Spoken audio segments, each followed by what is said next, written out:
Assalamualaikum warahmatullahi wabarakatuh. Halo, selamat sore Sobat Green Campus dan pemirsa setia di rumah dan dimanapun berada. Berjumpa dengan saya, Dian Alfiana. Nah, bagaimana nih kabarnya puasa hari ini? Masih lancar kan? Nah, baiklah sambil menunggu saat berbuka puasa, mari para pemirsa menyaksikan nuansa Ramadan Studio SMA NU Al-Ma'ruf Kudus dalam acara Diagram Dialog Ramadan. Selamat menunaikan ibadah puasa dan selamat menyaksikan. Wallahu muwaffiq ila aqwamit thoriq. Wassalamualaikum warahmatullahi wabarakatuh. Assalamualaikum warahmatullahi wabarakatuh. Waalaikumsalam warahmatullahi wabarakatuh. Alhamdulillahirabbil alamin wa bihi nasta'inu ala umurid dunya waddin. Wassalatu wassalamu ala asyrafil anbiya'i wa imamil mursalin wa ala alihi washabihi ajmain. Amma ba'du. Yang saya hormati Bapak Kepala Sekolah SMA NU Al-Ma'ruf Kudus, Bapak Ibu guru dan staf karyawan SMA NU Al-Ma'ruf Kudus. Kita telah melakukan puasa Ramadan. Jadi saya ucapkan selamat menunaikan ibadah puasa Ramadan bagi keluarga besar SMA NU Al-Ma'ruf Kudus sekaligus para penonton pemirsa semua YouTube channel SMA NU Al-Ma'ruf Kudus. Alhamdulillah pada nuansa Ramadan hadir Bapak Kiai Haji Ahmad Muzaki, guru Al-Quran, guru seni budaya, khususnya tilawatil Quran. Mari kita sapa beliau. Selamat sore Pak Yai. Sore. Assalamualaikum warahmatullahi wabarakatuh. Waalaikumsalam warahmatullahi wabarakatuh. Bagaimana kabarnya Pak Yai? Alhamdulillah baik, sehat selalu. Masih berpuasa ya? Oh harus. Alhamdulillah. Harus berpuasa, masih sehat. Alhamdulillah kita sudah berkenalan, kita sudah menyapa Bapak Kiai Haji Ahmad Muzaki yang pada kesempatan kali ini kita atau Pak Muzaki akan menjelaskan manfaat berpuasa bila ditinjau dari kesehatan.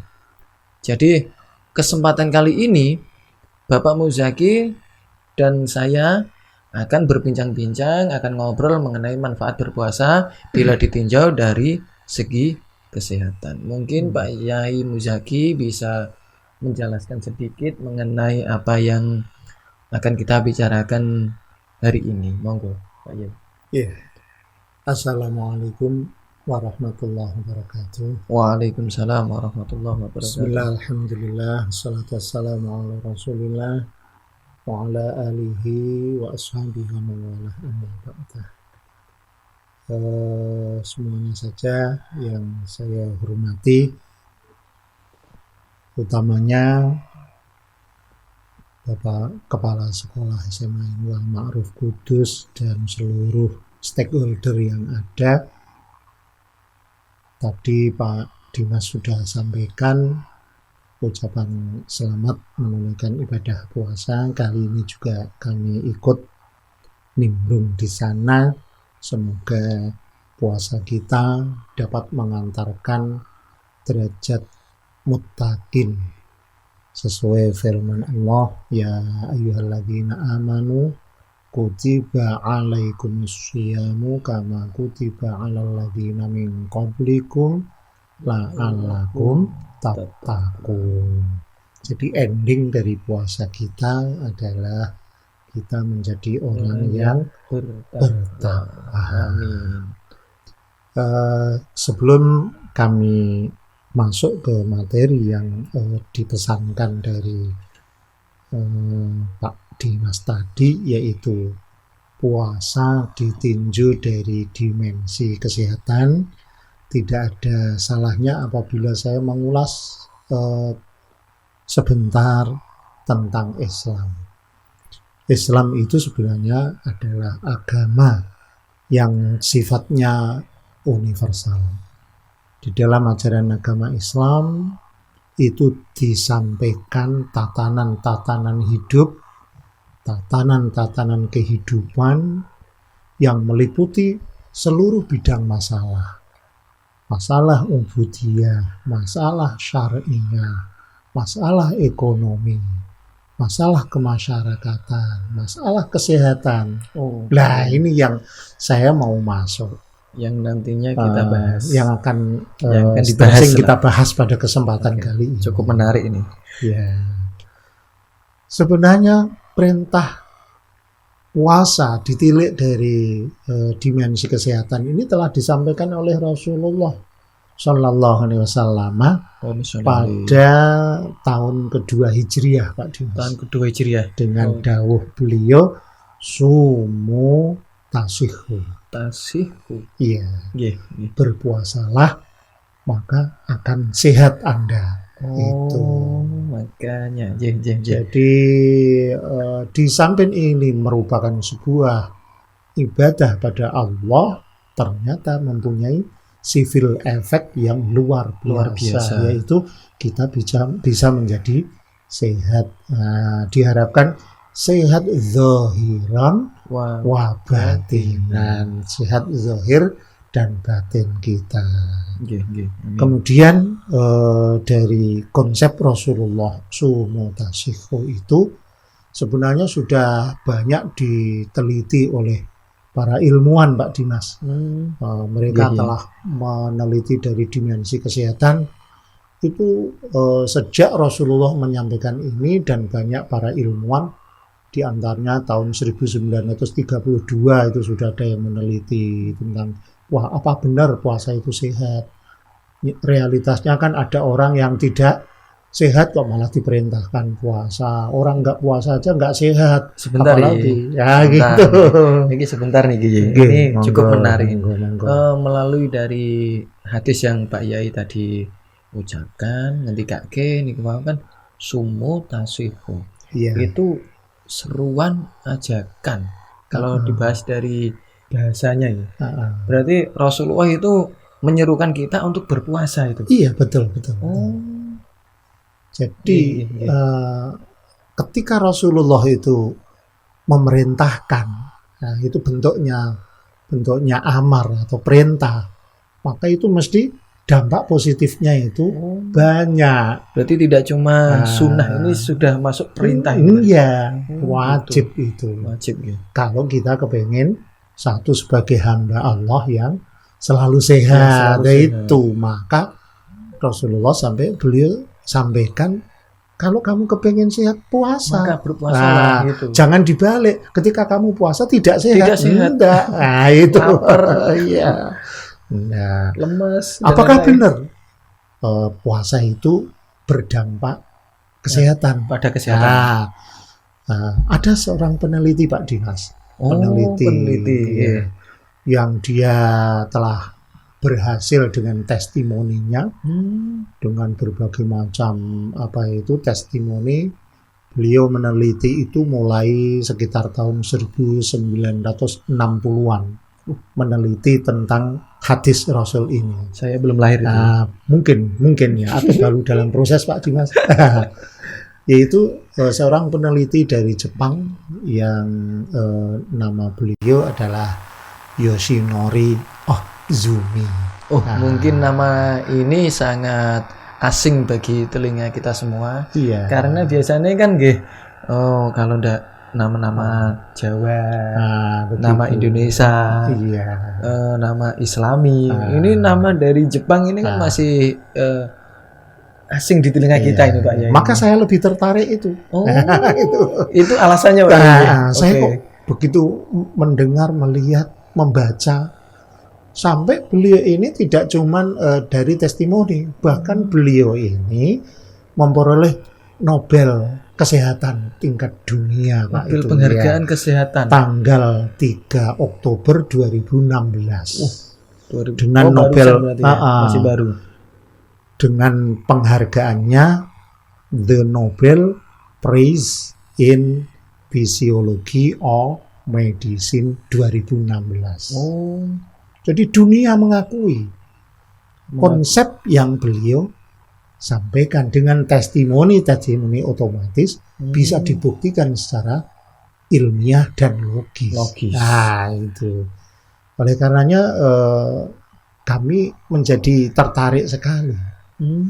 Ternyata beliau punya konsep indah, yaitu yang disebut dengan autopagi, tulisannya auto PHAGI. Itu apa itu, Pak? Nah, Artinya apa itu, Pak? artinya auto itu dari bahasa Yunani.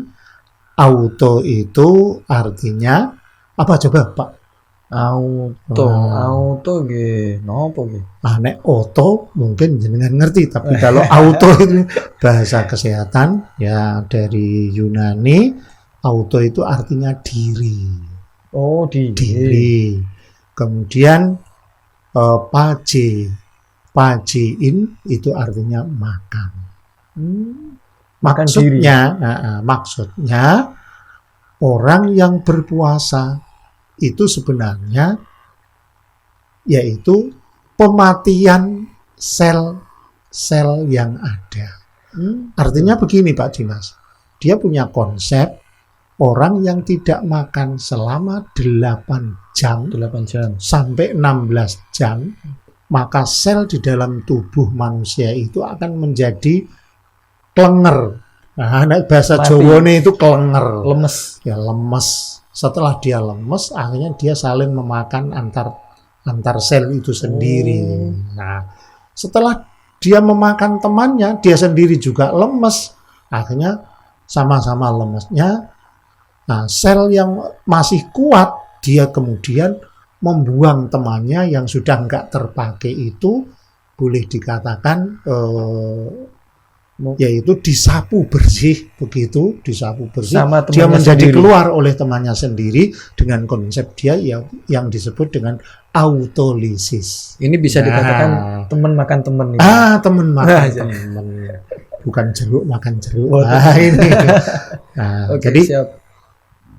Dua konsep ini beliau sampaikan, yaitu autophagy dengan autolisis. Begitu sel itu sudah mati, dia memakan temannya, dia mati sendiri, kemudian akhirnya dibuang oleh temannya yang masih hidup dan diganti dengan sebuah protein. Nah, protein yang ini yang sangat dibutuhkan oleh tubuh kita. Yaitu protein yang disebut dengan autophagism. Oh, gitu. Autophagism inilah yang akhirnya tetap berada di dalam tubuh kita, dan autophagism ini justru memberikan dampak positif terhadap tubuh kita, menjadikan tubuh kita ini sehat. Nah, itu. Maka orang yang berpuasa, karena puasa rata-rata di wilayah dimanapun yang ada itu ternyata minimal 8 jam, Pak.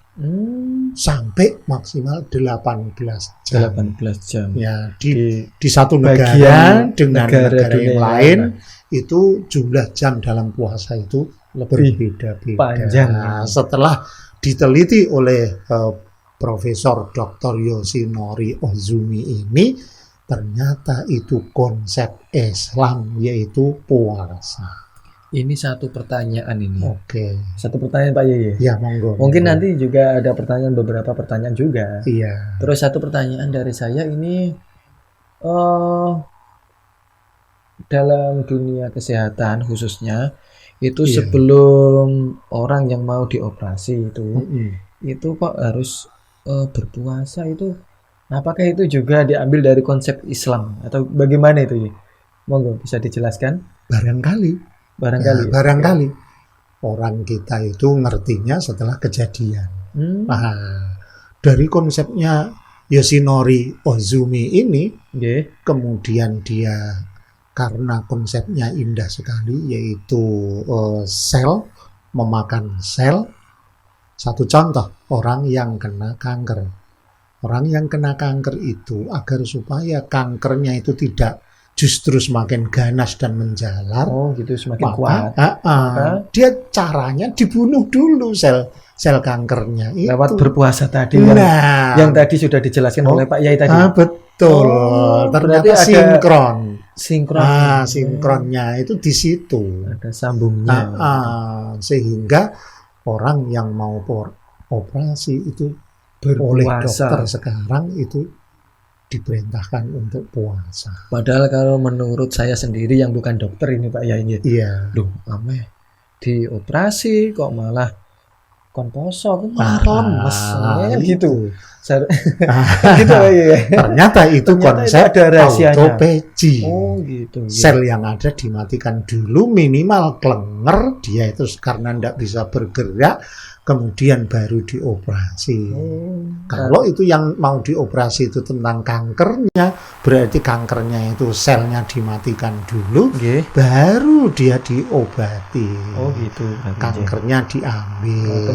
Siap. Nah, begitu. Ada sinerginya. Pengambilan itu ada yang secara otomatis namanya autolisis, Pak.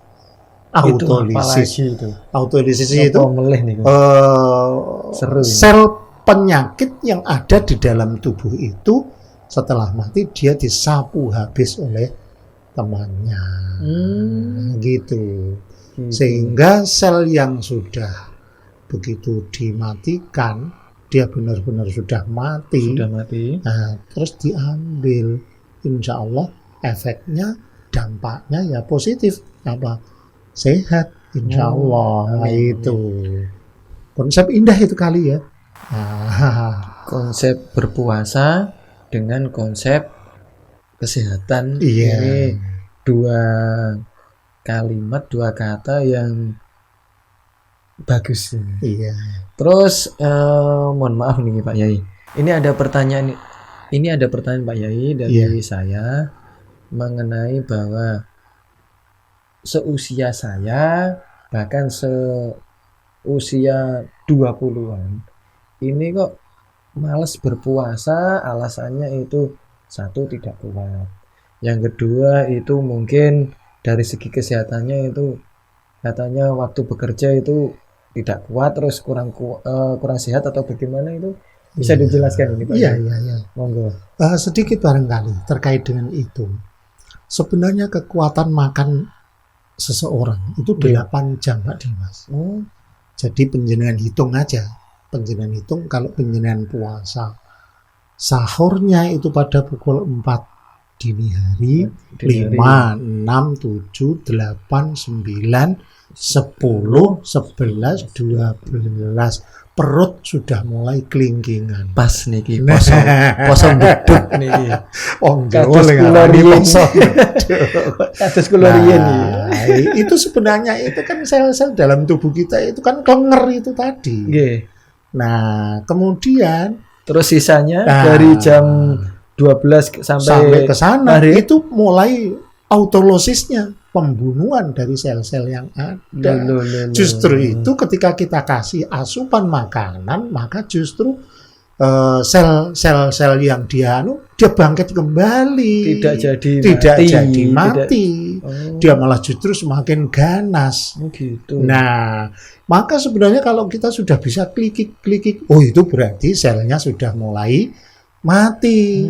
Ya, kalau itu dilanjut Pak Dimas, itu akan muncul sebuah protein positif. Protein ini disebut dengan protein autophagisome. Autophagisome ini, proteinnya ini justru itu yang akan menjadikan diri kita, tubuh kita itu menjadi sehat. Nah, sehingga dawuhe Rasulullah itu sumu tasihu. Berpuasalah maka kamu akan sehat. Siap. Ya, kalau hadis ini saya ngikut Yai Sya'ron. Kalau mengartikan hadis berpuasalah maka kamu pasti akan sehat. Jangan insya Allah sehat. Itu. Karena ini kan ajakan langsung. Pasti dampak positifnya ada. Jadi tidak boleh berpuasalah insya Allah kamu akan sehat. Tidak boleh begitu. Berpuasalah pasti kamu akan sehat. Siap, Gitu. siap. Jadi jangan salah image, Hmm. jangan salah pengertian. Jangan salah penafsiran juga. Jangan Oke. salah penafsiran juga. Insya Allah kalau kita memang puasanya benar, mulai dari sahur sampai pada kewenangan kita untuk berbuka dengan baik. Ya, Sehat, Pak ini Dimas. pertanyaan ini Pak Yai. Ini pertanyaan Oh, ini iya, menarik iya. ini. Iya. Oh, tadi kan Pak Yai kan ngendikan atau berkata bahwasanya puasa yang baik, terus berbuka dengan yang baik. Ini biasanya kalau saya berbuka ini Pak Yai, mungkin ini Monggo. juga dilakukan oleh pemirsa penonton YouTube SMA Ainul Markudus yang di rumah ini. Iya. Mungkin setelah kita berpuasa selama beberapa jam di pagi hari, Iya. siang sampai sore, Iya. terus sampai maghrib itu kita minumnya itu seakan-akan kita balas dendam ini. Wah. Ada kolak dimakan, Iya. ada es cendol atau es dawet itu makan. Terus ada pokoknya es semuanya itu semuanya masuk lebu kabeh pokoknya Pak Yai. Nah terus Iya. nanti setelah itu saya biasanya itu sholat maghrib. Iya. Setelah minum sholat maghrib. Terus habis itu saya minum lagi ya.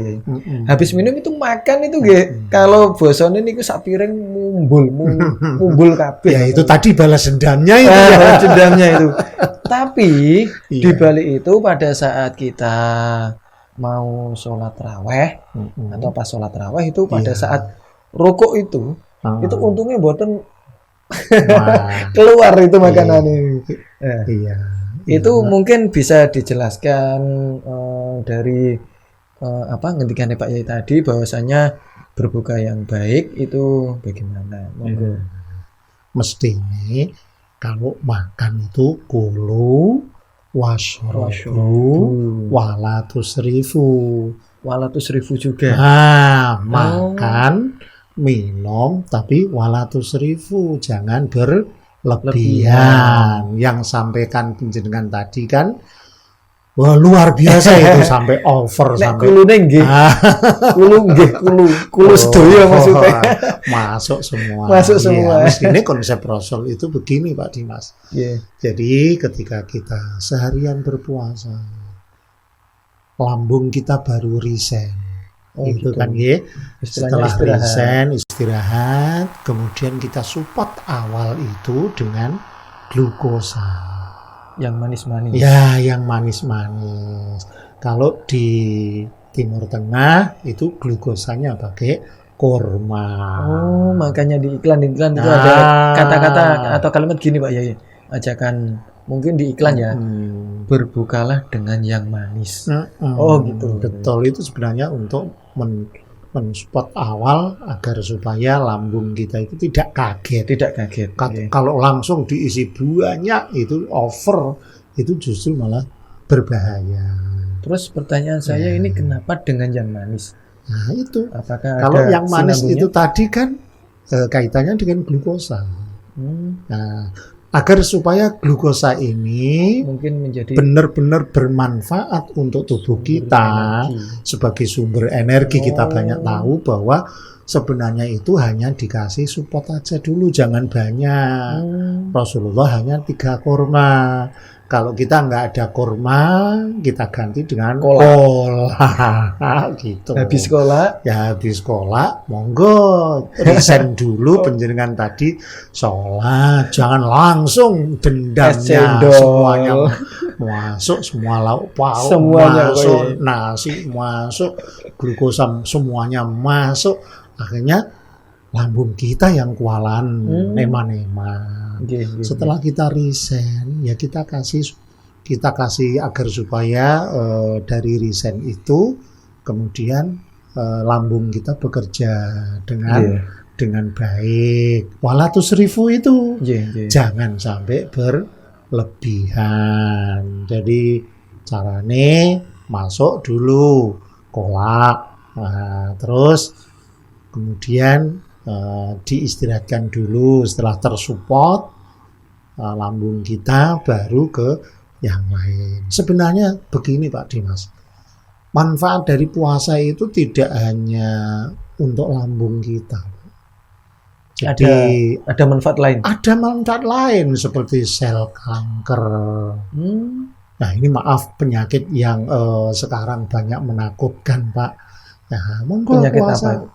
kanker. Oh, kanker. Mungkin Oke, maaf ada kanker payudara, ada kanker otak, ada kanker darah dan sebagainya.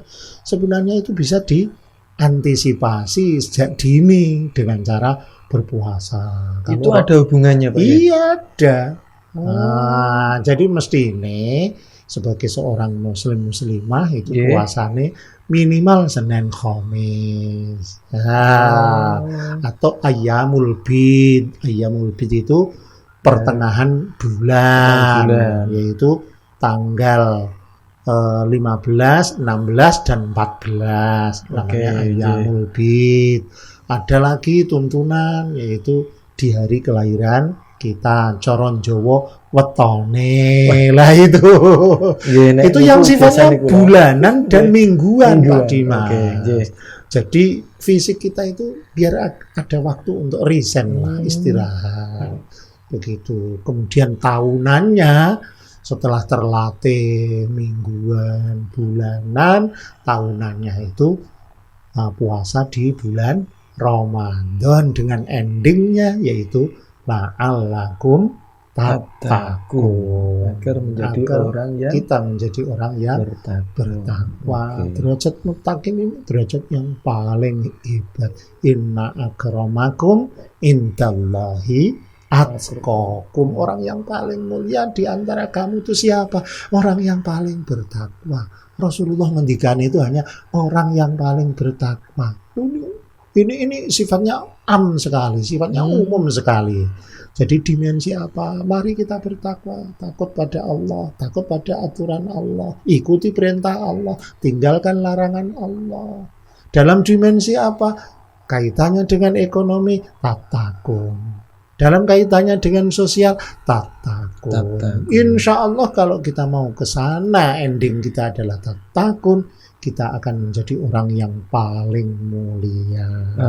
Saya turut mendoakan Pak Dimas kesuksesan puasa penjenengan, keluarga penjenengan, kita semua, seluruh stakeholder SMA/NU sehingga menjadi derajat muttaqin benar-benar kita raih bersama. Berarti dalam kita berpuasa itu akan menyehatkan tubuh kita sendiri. Iya, begitu. Utamanya yang lagi melakukan diet. Diet alamiah. Itu secara otomatis. Diet alamiah gitu. Iya. Kolesterol bisa hilang. Hilang.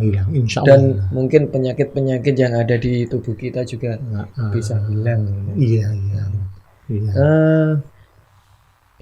Kita patut berbangga. Karena apa Pak Yai? Karena saya pernah dengar dan saya membaca sendiri di buku tentang kesehatan itu ada tokoh yang bernama Avicenna. Avicenna itu tokoh dunia. Tokoh dunia yang diakui oleh dunia itu dalam dimensi kesehatan. Oke, iya. Tapi waktu saya telisik lebih lama dan saya baca-baca itu ternyata nama aslinya Ibnu Sina. Betul. Gini kok. Iya. Itu orang Muslim Pak Dimas.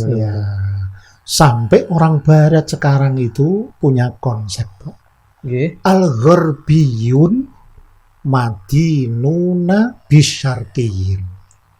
Wah ini Al-Gharbiyun Madinuna Bisyarqiyin. Sebenarnya orang-orang Barat itu berhutang budi pada orang-orang Timur. Maksudnya Timur itu? Artinya yang dimaksudkan Timur itu adalah orang-orang Muslim. Dalam tanda petik diantaranya dimensi kesehatan. Ternyata bapak kesehatan dunia itu adalah Ibnu Sina. Begitu. Atau yang sering disebut dengan Avicenna, Ibnu Rushdi, Averroes. Penjenengan kalau melihat di referensi dunia itu sebenarnya tokoh-tokoh dunia dalam bidang science and teknologi itu muncul dari Timur Tengah, Pak.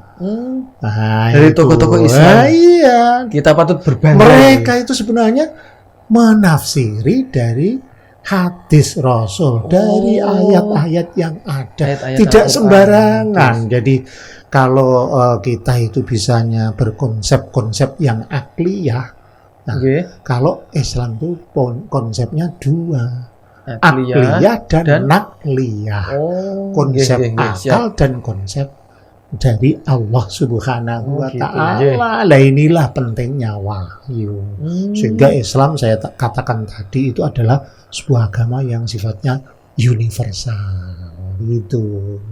Dalam Oke, Islam oke, tidak siap. hanya mengajarkan satu sisi tok, tidak. Nggih, nggih. Ya begitu. Oh, dan ini mungkin ada pertanyaan juga ini.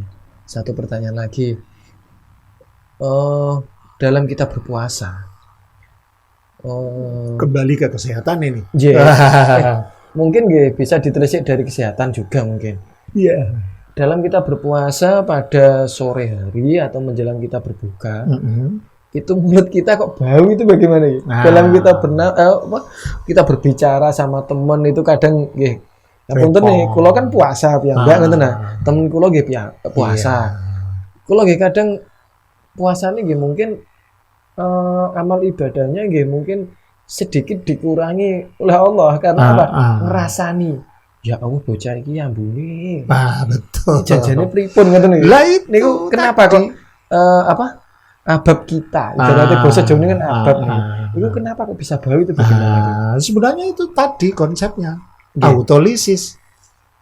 Autolisis itu sel yang sudah mati, Nggih. dia dipaksa keluar. Oh. Keluar itu yang bau nggak enak itu. Nah, Bau busuk itu. bau ibaratnya. busuk itu yang muncul. Tapi yang muncul dari Iya, bukan dari lewat- lubang yang lain ini. Dari lubang yang lain barangkali ya sama.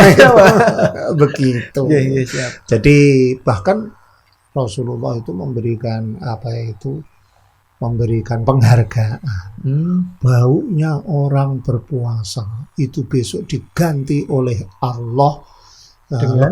lebih wangi dibanding baunya misik di dunia. Loh, Itu Sampai segitunya. Manfaat iya. kita Secara berpuasa. zahiriyah kalau kita tilik dari dimensi kesehatan, berarti karena penyakitnya itu udah keluar, Nggih. ya karena penyakitnya udah keluar, Nggih. sel yang tidak bermanfaat udah disapu bersih oleh protein yang positif, yaitu kalau menurut ilmu kesehatan disebut dengan protein Pagiso.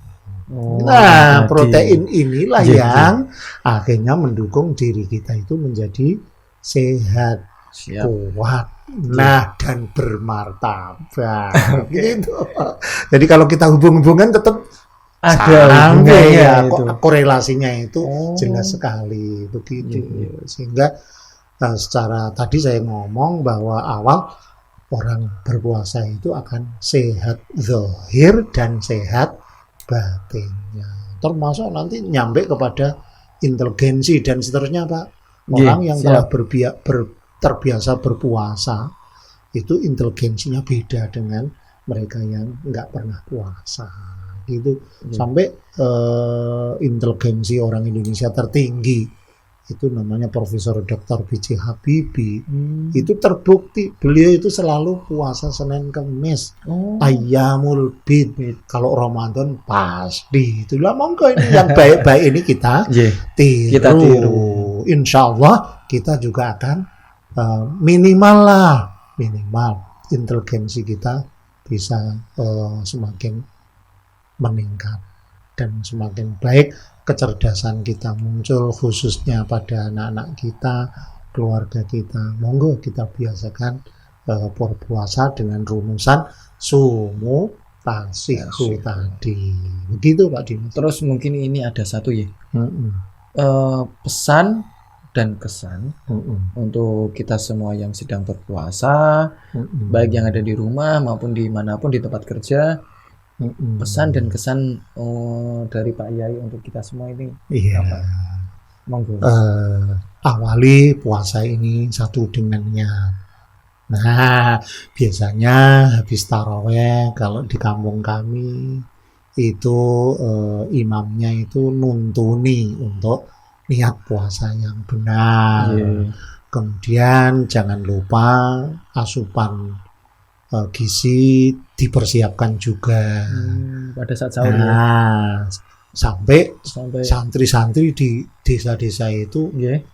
dibangunin oleh para sesama santri dengan suara merdu, yaitu apa yang disebut dengan tarhem. Tarhem, Nah, oke. itu kita manfaatkan.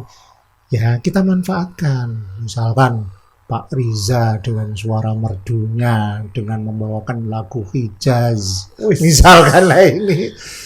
Ya.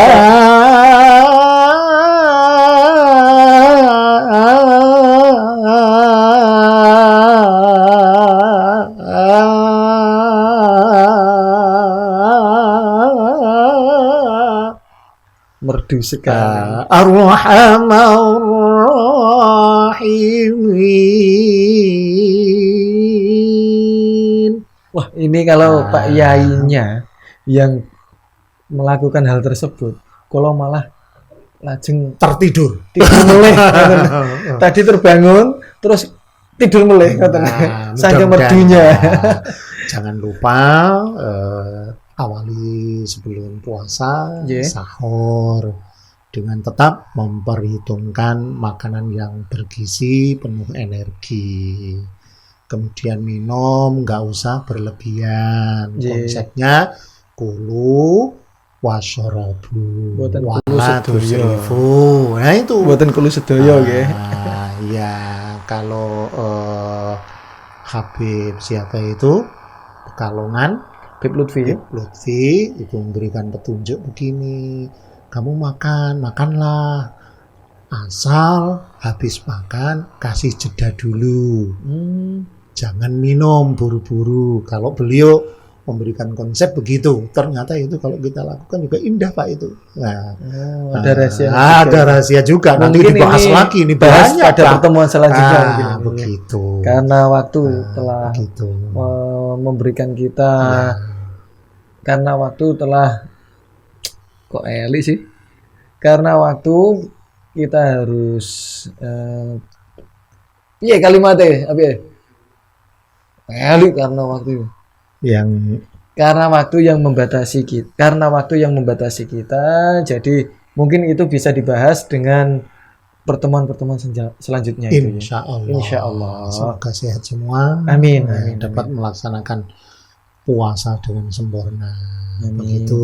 Oke. Barangkali saya ada kurangnya dalam menyampaikan hal ini karena Terima kasih pertemuan Pak singkat. Yai. Dan apabila itu ada kebenaran, hadza min fadli Rabbi, Hanya ya, milik Allah. atas fadl Allah.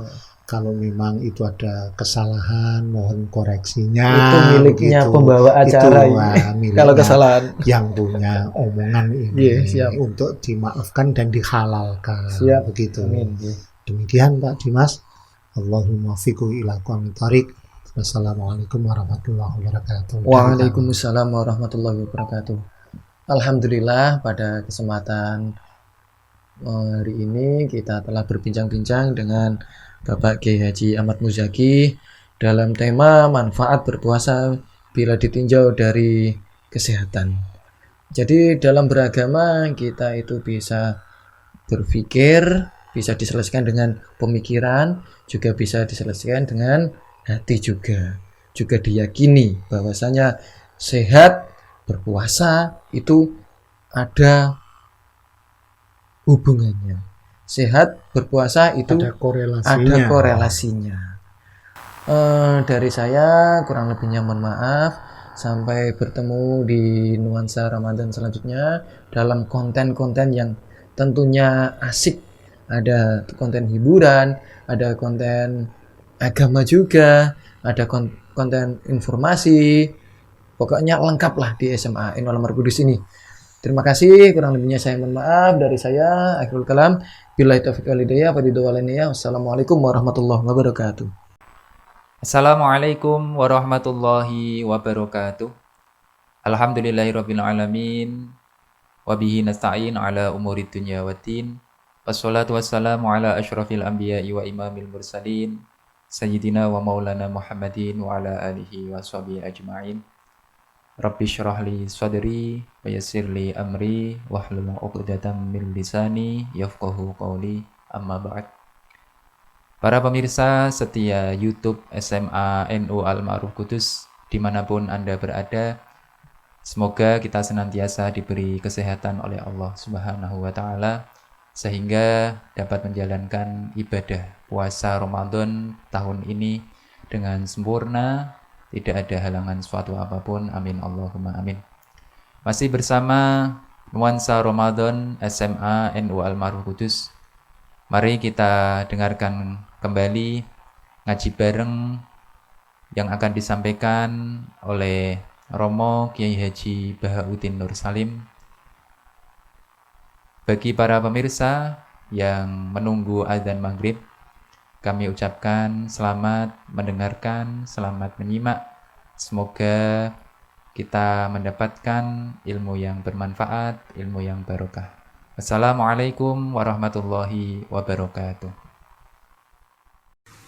Saya tahu namanya perintahnya Allah pasti ada hikmahnya. Hikmahnya itu adalah libaraatir rohmi. Tapi hikmahnya jadi kawula adalah nurut perintah Allah, cek tahu alasannya maupun tidak. Nah, di sini ada illatul hukmi untuk membangun kecerdasan, tapi ada loyalitas untuk membangun ubudi. Ya. Kalau nggak ada nasa manso, maka orang selalu berpikir, pokoknya sementing ikut Nabi. Nah, itu bahayanya kalau Anda tidak tahu detail. Jangan-jangan syariat yang kamu ikuti itu syariat yang sudah berstatus mansukhoh, telah dicabut.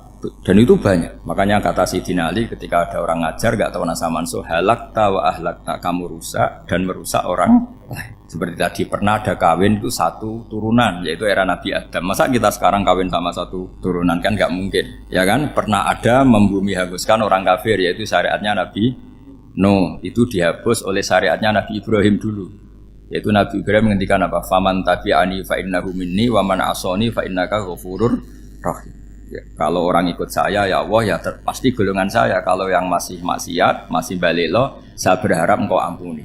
Akhirnya banyak orang kafir tobat. Coba era Rasulullah itu semua orang kafir Mekah itu kafir.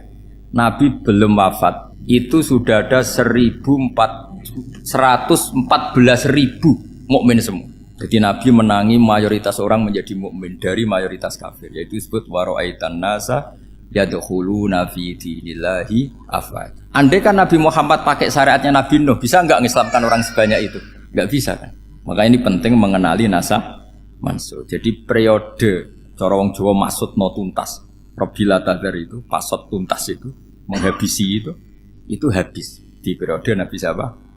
Nuh. Syariat itu sudah enggak dipakai lagi. Yang dipakai apa? Faman tabi'ani fa innahu minni wa man asoni fa innaka ghafurur rahim. Lah Nabi Muhammad ini Nabi yang kena khitab anit tabi' millata Ibrahim hanifah. Jadi masternya Nabi Muhammad itu mentornya Nabi Ibrahim. Sehingga syariatnya ya faman tabi'ani fa innahu minni wa man asoni fa innaka ghafurur rahim. Tidak syariat Rabbila tadar alal ardi minal kafirina daya. Jelas ya. Jadi mengenali nasa mansuh itu penting sekali, karena kalau ndak Anda halakta wa ahlakta, kamu merusak diri kamu sendiri juga merusak orang lain, karena menfatwakan hukum yang sebetulnya sudah berstatus mansukh hanya berdasar itu kan syariatnya nabi-nabi dulu. Syariat yang apa? Syariat yang nggak pernah terhapus hanya satu, usuluddin, yaitu tauhid, itu sama. Tapi kalau syariat itu beda-beda, atau furu'iyah itu beda-beda. Itu tadi saya beri contoh era nabi dulu, kalau ada pakaian najis dipotong, dibuang. Era Nabi Muhammad dicuci. Orang kafir dihabisi oleh langit. Era Nabi Muhammad nggak boleh, bahkan didoakan Allahumma hdi qaumi fa innahum la ya'lam. Di Qur'annya apa? Wa in ahadum minal musyrikin astajaraka fa'jirhu hatta yasma'a kalam Allah tsumma ablihu ma'mana. Jadi kalau ada orang kafir nggak boleh main dihabisin, mereka beri peluang untuk mengkaji kitab Allah. Hatta yasma'a kalam Allah. Kalau mereka sudah berpeluang ngaji, harus tsumma ablihu ma'mana, harus dijamin keamanan. Ya, karena apa? Dzalika bi annahum qaumul la ya'lamun. Bagaimanapun mereka memang karena tidak tahu. Nah, kenapa tidak tahu? Enggak. Karena tadi mereka tertutup oleh kultur yang beratus-ratus tahun. Mbah-mbahnya mereka menyembah batu, menyembah berhala. Ya taunya itu ya Tuhan. Bagaimana Anda bisa menjelaskan sesuatu yang sudah beratus-ratus tahun kan tidak gampang. Maka ada periode dimaklumi, apa? Kalau era sampean kan, mosok waktu disembah saking gobloknya orang, kamu lahir kan sudah nyembah Allah, tidak nyembah batu. Bayangkan kalau kamu jadi mereka, wong perut kamu saja disuruh makan pizza sakit kok, karena saking lamanya makan sambal kan gitu. Kamu bilang perempuan Indonesia saja cantik kok, saking lamanya jadi orang Indonesia. Padahal orang Indonesia tanyakan orang Eropa, cantiknya di mana?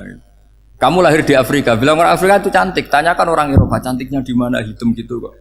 Jadi orang itu pasti terkooptasi oleh sekelilingnya. Orang Afrika akan bilang wanita Afrika itu cantik. Coba tanyakan orang Eropa, cantik apa enggak? Belas. Orang Eropa yang kulitnya gitu kata orang Eropa indah, kata sampean. Koyok anaknya kebu katanya kuda jadi. Jadi orang itu akan terkooptasi oleh sekelilingnya. Bayangkan kalau semua orang nyembah berhala terus kamu ndak, alasan kamu apa? Kan menentang mayoritas. Dan itu berat. Maka dimaklumi oleh Allah, dzalika bi annahum qaumul la ya'lamun fi manah panyeruarah. Nah, pemakluman ini yang mulai sekarang terkikis. Orang main pukul saja enggak mau ngaji. Enggak mau ngaji Quran secara kafah. Jadi fatwanya Islam kafah tapi ngajinya Quran enggak kafah. Ngambil 1-2 potongan ayat dipakai dalil. Jadi Islamnya inginnya kafah tapi ngajinya Quran enggak. Kalau kafah ya hafal 30 juz itu. Kalau mau ya, kalau mau kafah ya hafal berapa? 30. Makanya saya sering bilang, saya sering dinasihati orang karena belum tahu saya ini hafal Quran. Bapak harusnya Islam itu kafah. Kata saya ya dimulai dari konsep Islam itu kafah dulu, apa ya hafal Quran secara kafah. Jadi ini penting saya utarakan. Bahaya sekali orang mengenali Islam tanpa mengenali nasah mansukh. Karena beberapa syariat Nabi sebelum kita itu berstatus mansukh. Terus contoh berikutnya. Ini nasah mansukh antar Nabi apa khusus internal Nabi?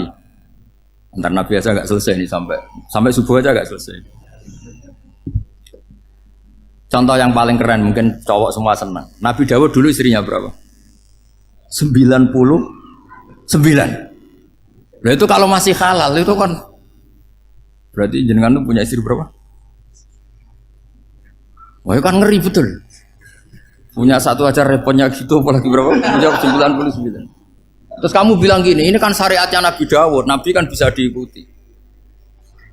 Pernah ada periode di mana seperti itu boleh. Jadi makanya mau tidak mau ngenali nasah mansukh itu harus. Kalau enggak ya kamu masih berkeyakinan boleh beristri berapa?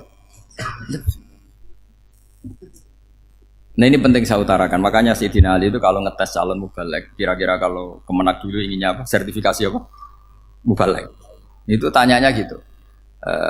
Ta'rifun an-nassa wal mansukh, kamu apa tahu nasah mansukh? La.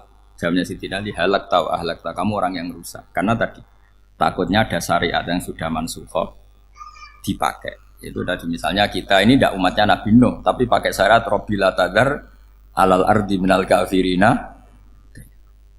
Terus ketiga begini, misteri manusia itu. Dan ini kita tidak pernah tahu sampai kiamat, tapi ini ilmu harus kita diskusikan. Misalnya saya ini namanya Bahaudin. Saya sekarang hidup sampai 2019 sekarang. Kan hanya Allah yang tahu berapa turunan saya sampai kiamat dan statusnya kayak apa. Donald Trump juga gitu. Donald Trump itu sekarang kafir, tapi kita tidak pernah tahu nanti turunan keberapa ada yang Muslim. Lah turunan yang calon Muslim ini diletakkan di mana kita tidak tahu. Yang jelas kalau kamu bunuh itu katut itu. Artinya gini, logika membiarkan orang kafir itu ya ada logikanya. Logika membunuh karena mereka mau membunuh kita ya ada logika fikihnya, karena kalau kita ada membunuh dibunuh. Makanya semuanya hukum ini terus bergantung al-hukmu yaduru ma'ilatihi wujudan wadam.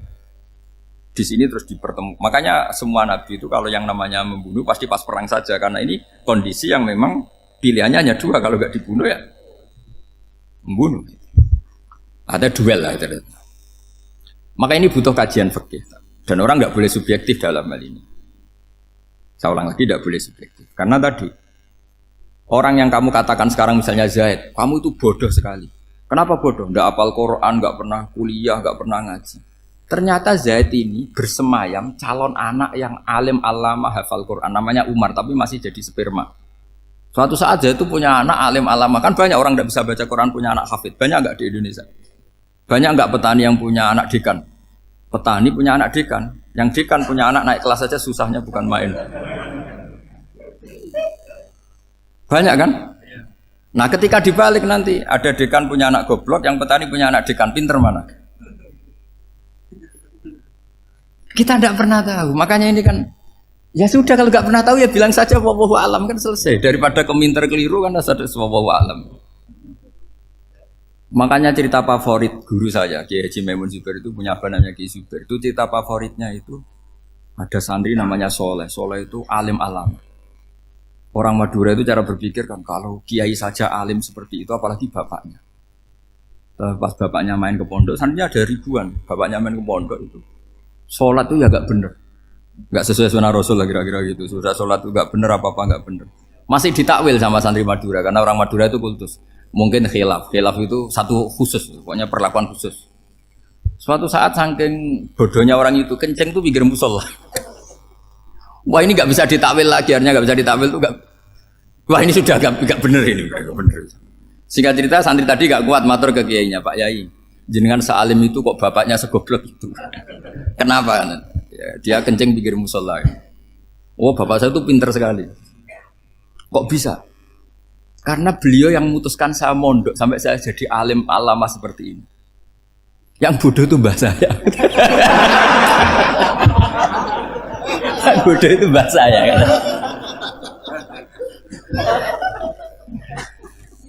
Artinya gini, sekarang misalnya Anda dekan, atau Anda rektor, atau Anda profesor, atau Anda kiai top, mubalek kondang. Anda mubalek kondang terus punya anak, gobloknya bukan main. Atau apalagi anaknya ketangkep KPK. Yang satu anaknya orang bodoh jadi dekan. Kalau kompetisi ini pinter mana coba? Ada ahli metodologi, tapi anaknya itu terlibat narkoba. Yang ini petani utun, anaknya dekan. Kira-kira kalau dikompetisikan pinter mana? Anaknya pinter petani tadi gitu. Yang ketika petani kamu vonis bodoh gitu. Tapi siapa tahu kalau ini menyimpan calon. Paham ya? Kita tidak pernah tahu. Makanya Quran selalu ngajari dalam ilmu sosial itu wa in adri la'allahu fitnatul lakum wa mata'un ila. Dalam ilmu sosial itu kita harus jawab tidak tahu. Karena mungkin. Makanya saya tadi pagi ngaji di direktorat saya bilang, saya pernah diprotes orang, Gus kamu udah jelas 01 atau 02. Ya saya jawab gitu. Manusia itu makhluk yang paling gak jelas gitu. Sekarang soleh suatu saat bisa saja gak soleh. Yang sedang gak soleh suatu saat soleh. Sesuatu yang mungkin rubah kok kamu fanatik itu gimana? Nalarnya itu gimana? Coba kita tahu dulu Wahsy itu pembunuh Hamzah, akhirnya mati mukmin ya enggak? Padahal orang yang sangat dibenci Rasulullah karena membunuh Sayyid siapa? Hamzah. Sa'labah yang tukang itikaf di masjid akhirnya su'ul Fatimah. Kita tidak pernah. Nah kalau nggak pernah tahu ya tidak usah terlalu fanatik biasa. Kayak jenengan seneng saya itu ya saya tidak tahu sampai kapan ya. Saya seneng sampai kapan ya tidak tahu. Kayak suami istri itu. Pas nikah harmonis bulan madu sampai kapan bertanya. Yang jelas paling awet itu pasangan jelek itu pasti nggak awet. Makanya jadi guyonan. Pasangan itu jangan baik-baik gak awet. Kalau jelek itu awet. Ternyata maksudnya cantik sama ganteng itu suatu saat pasti jadi jelek. Yang jelek sama jelek pasti jelek terus. Makanya jadi guyon aja. Kalau pasangan jelek itu awet katanya. Tapi kalau pasangan baik, ternyata baik wajahnya itu pasti gak awet. Suatu saat pasti jelek. Tapi yang jelek awet. Karena mulai dulu ya jelek sampai gitu. Awet jeleknya maksudnya bukan.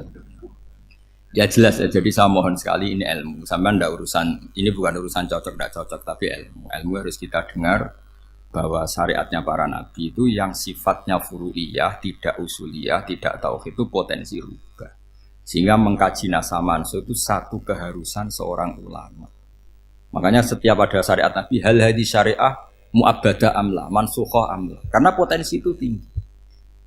Kita tahu dulu semua nabi sholat menghadap apa? Baitul Maqdis.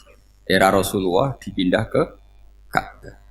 Tapi kalau kamu katakan total Baitul Maqdis ya tidak juga. Nabi Ibrahim mulai dulu madhabnya ke Ka'bah. Tapi kalau Nabi Musa ke Baitul Maqdis.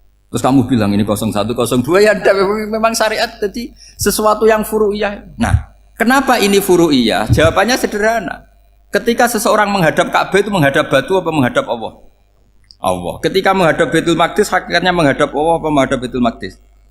Allah. Maka menghadap Ka'bah itu sebenarnya masalah furu'iyah. Yang masalah usuliyah adalah inni wajjahtu wajhiya lilladzi fataras samawati wal ardh. Yang permanen adalah menghadap Allah Subhanahu wa ta'ala. Cuma secara prosedur syariatnya secara zahir menghadap Ka'bah.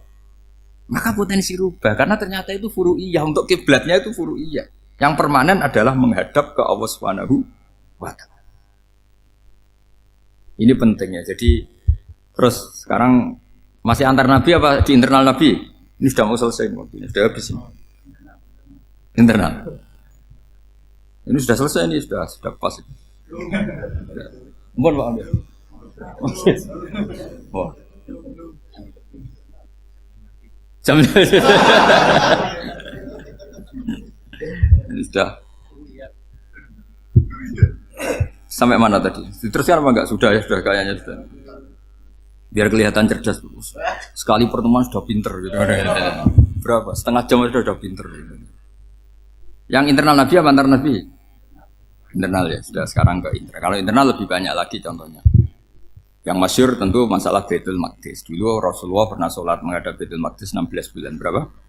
16 bulan. Kila 17. Pokoknya khilafnya hanya 16 dan 17. Kalau ada bilang 10 bulan berarti gak pernah ngaji. Khilafnya, karena khilafnya itu hanya 17 sama 16. Akhirnya sama Allah diminta disuruh menghadap ke Ka'bah. Saya ulang lagi, itu tetap masalah antar nabi sebetulnya. Begini, makom itu kalau dalam bahasa Arab bukan kuburan. Kalau di Indonesia kan makomnya Sunan Bonang itu kan kuburan. Kalau makom dalam bahasa Arab itu sesuatu yang pernah dipakai singgah, itu namanya apa? Makom. Lalu Rasulullah itu pertama di Medina itu madhab Baitul Maqdis itu 16 bulan. Orang Yahudi senangnya bukan main. Sampai mereka bilang gini, Muhammad tuh gaya-gaya nantok punya agama baru, tapi kiblatnya ikut kita. Baguslah anak itu katanya, masih tahu diri katanya. Bagus katanya itu masih tahu diri. Jadi senangnya bukan main orang Yahudi. Karena kiblatnya Muhammad sama dengan mereka. Ya tentu mereka jangkar Muhammad, bukan Sayyidina Muhammad atau Rasul Muhammad, karena mereka masih gak iman. Nabi itu ya agak tersiksa karena beliau secara gen turunan Nabi Ibrahim dan kiblatnya Ibrahim itu Ka'bah. Agak tersiksa tapi sami'na wa ata'na tetap madhab ke Baitul Maqdis berapa? 16 bulan. Suatu saat Nabi Muhammad itu disuruh madhab Ka'bah. Ini dengerin. Akhirnya madhab ke Ka'bah. Apa yang terjadi? Orang Yahudi komentar gini, Muhammad itu gimana? Dia di perantauan, rindu sama keluarganya. Terus rindunya itu diaplikasikan jadi perilaku agama. Jadi dia madhab Ka'bah dianggap kangen. Kayak saya kan orang Rembang. Rembang itu apanya Jogja? Timurnya apa? Nggak, Jakarta itu mana Jakarta itu? Barat sana ya. Ibaratnya saya orang Jakarta, terus merantau di Jogja. Dulu kiblatnya itu menghadap ke timur. Terus ketika madhab ke barat kata sampean, wah itu padune kangen apa? Keluarga. Juga kurang ajar orang Yahudi. Jadi orang Yahudi itu memang paling pinter bully. Makanya kalau sampean tukang bully itu ya agak-agak ya enggak.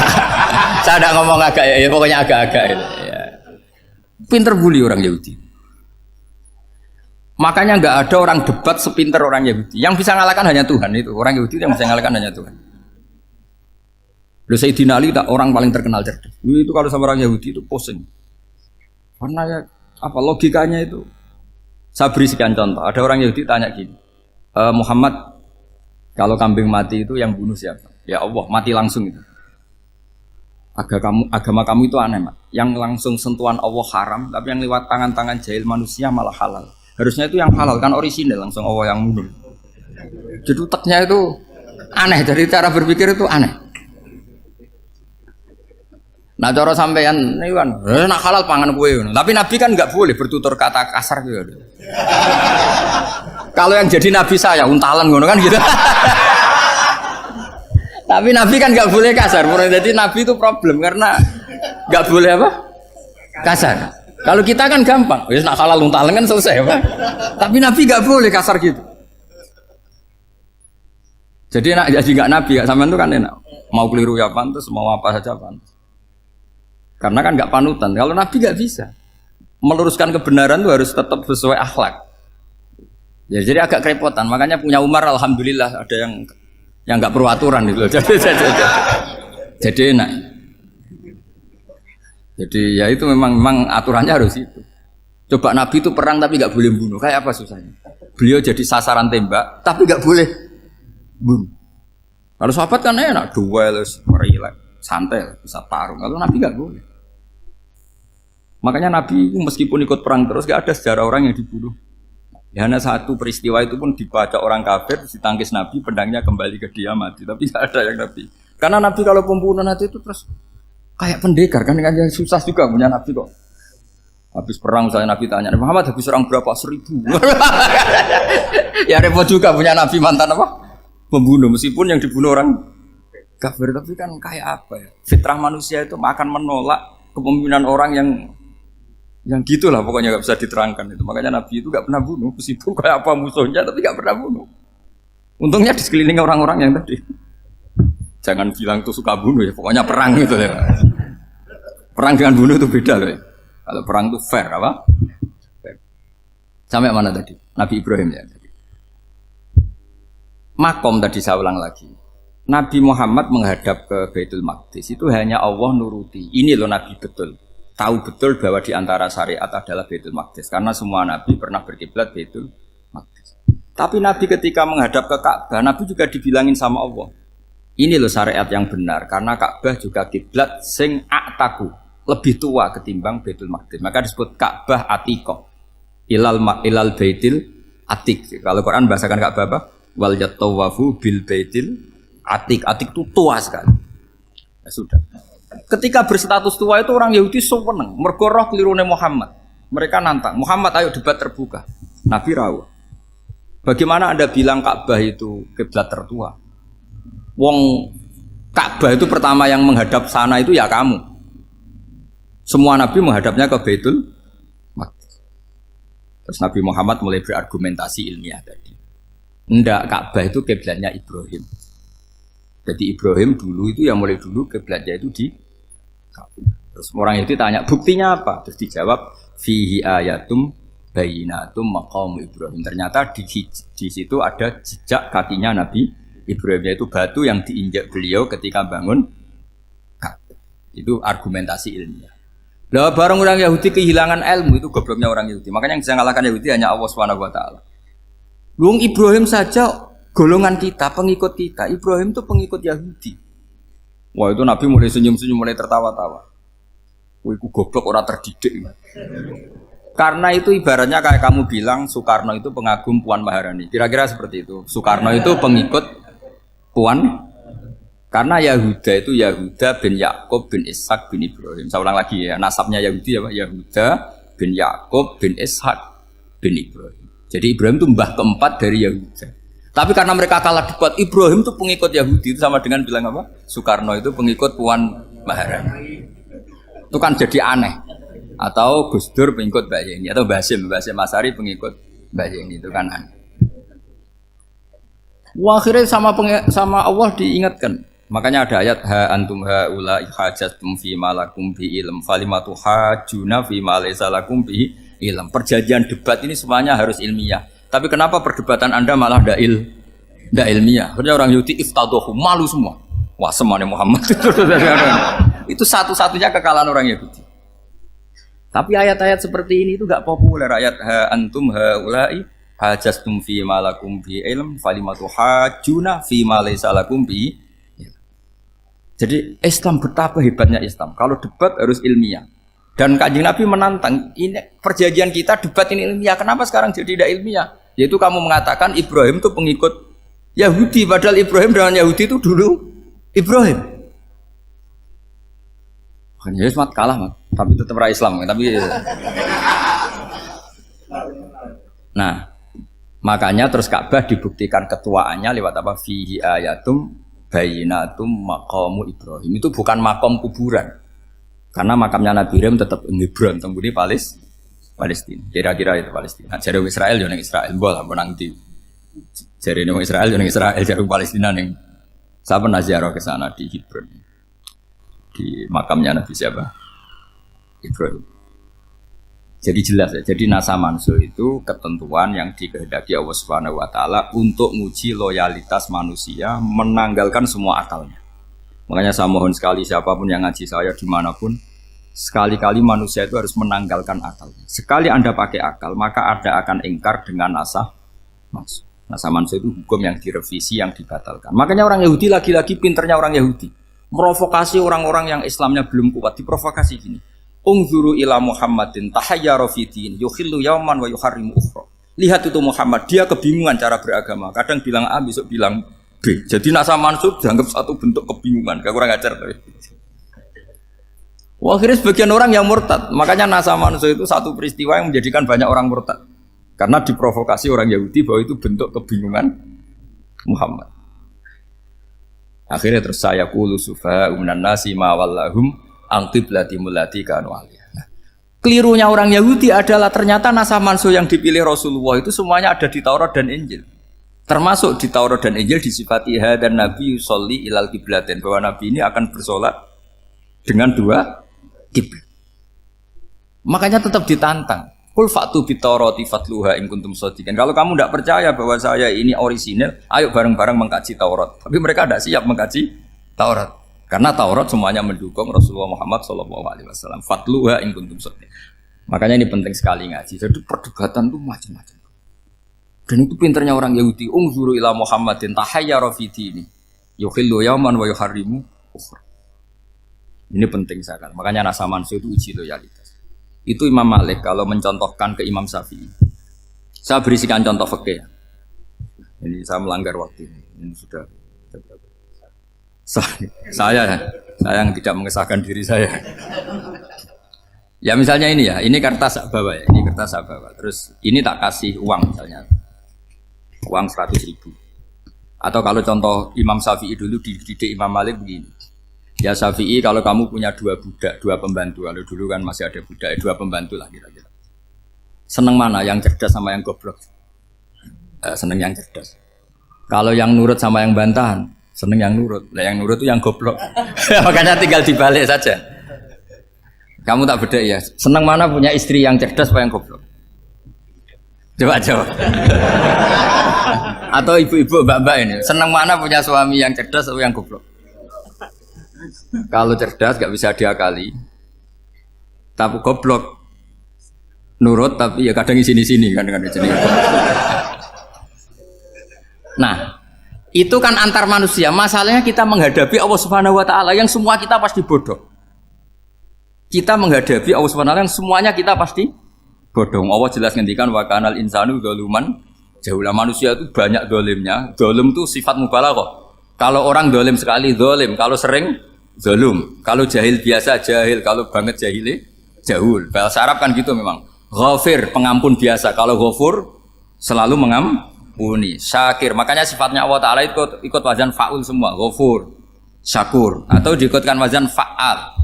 Kalau goblok biasa jahil, goblok banget jahal kan gitu. Kafir biasa kafir, kalau kafir banget kafar. Ya, jadi wazan balagha itu bisa fa'al, bisa fa'ul ya. Kafirin, kafar atau kafur. Paham ya? Malah ngaji nahwu. Ya, tapi ini memang perangkatnya ya. Ini kan perang mau tidak mau. Makanya misalnya Allah tidak suka kulla kafarin banget kafir ya, Pak. Paham ya? Kulla khawanin banget khianate. Kalau khain khianat biasa, kalau khawan sering khianat. Nah, manusia itu kata Allah apa? Zaluman. Wis banget dolime, banget bodoh. Itu kalau yang ngarang hikam mencontohkan tuh gini, manusia itu pas bener saja salah, apalagi pas salah. Jadi manusia itu kata Imam yang ngarang hikam itu, man itu kanat mahasinhu masawiyah, fakih fala takunu masawihi masawiyah. Ketika baik saja buruk, apalagi ketika buruk. Coba kalau ada orang dermawan sama teman-temannya, tanyakan istrinya, bubuk dihambur-hambur, disikno konco ngalono bojo. Mesti gitu.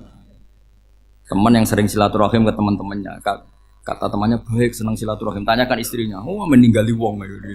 Jadi manusia pas baik saja ada buruknya, apalagi pas buruk. Makanya dulu bapak saya ngajarin saya istiqomah ya apik ya, tapi kadang-kadang nak keterusan itu ora istiqomah ngangkangi orang, dia tidak punya kesempatan. Misalnya ada imam masjid, imami terus sampai tua, sampai mau mati. Itu istiqomah apa ndak memberi peluang yang lain? Ndak jawab aja. Jadi itu manusia. Jadi pas baik saja buruk, apalagi pas buruk. Kayak saya gini di sini ngajar baik, tapi saya ada sopannya harus di atas. Padahal banyak orang sepuh, ada Pak On, ada beberapa yang kan terpaksa nggak sopan. Tapi sama yang nyuruh, berarti sama yang dosa.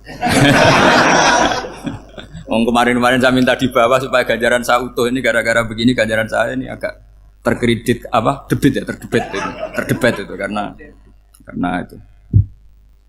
Saya teruskan. Jadi manusia itu punya sisi itu karena manusia itu dzalum dan jahul. Wa kanal insanu dzaluman. Problemnya ini ngadepi Allah yang selalu pinter, yang kita selalu bohong. Misalnya gini, kamu ditanya Allah. Ini contohnya Imam Malik. Ikla hadi sokhra fa inna tahtaha dhahaban. Coba bongkahan batu itu kamu angkat, di bawahnya ada emas. Lalu budak yang pinter berlogika. Oh, disuruh buka itu karena ada emas toh. Berlogika. Kalau budak yang goblok enggak, ya disuruh ya diangkat saja. Ada emas apa enggak karena perintah ya diangkat. Yang satu nurut karena perintah, yang satu nurut karena ada emas, ada sesuatu. Logikanya suatu saat Tuhan tuh hanya bilang gini tok, ikla hadis sokhroh, batu itu angkat. Yang nurut yang goblok permanen tadi kan langsung ngangkat. Yang pinter, ini ada apa lagi Gusti kok harus diangkat?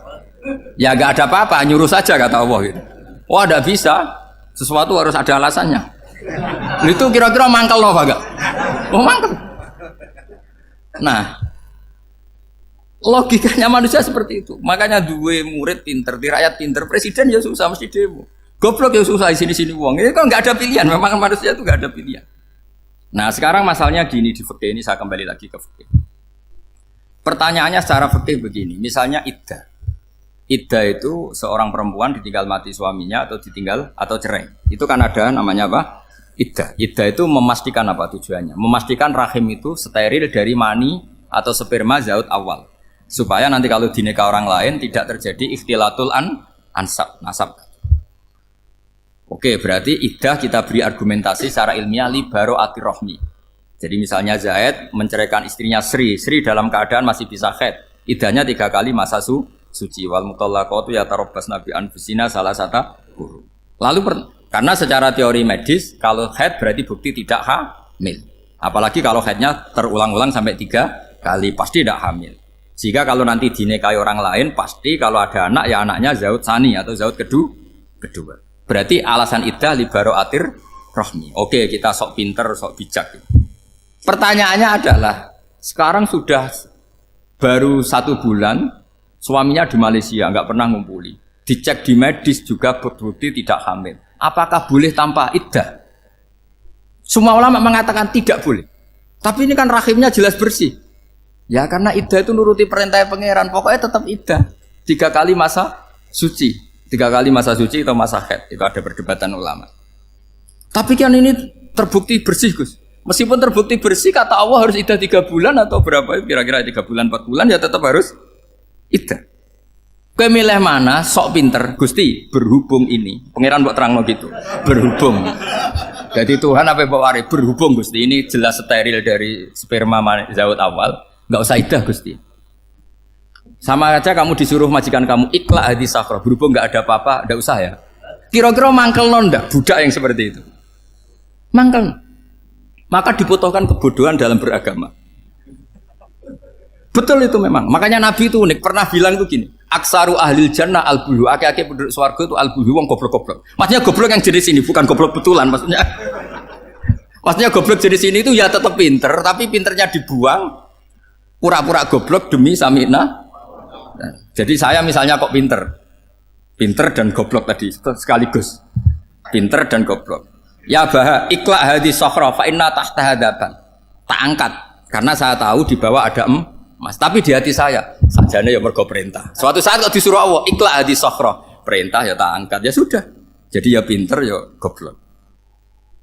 Saya tahu namanya perintahnya Allah pasti ada hikmahnya. Hikmahnya iddah adalah li baro'atir rohmi. Tapi hikmahnya jadi kawula adalah nurut perintah Allah, cek tahu alasannya maupun Enggak, lah di sini ada illatul hukmi untuk membangun kecerdasan, tapi ada loyalitas untuk membangun ubudi. Ya, bahwa kita ini kawula roh tetap loyal.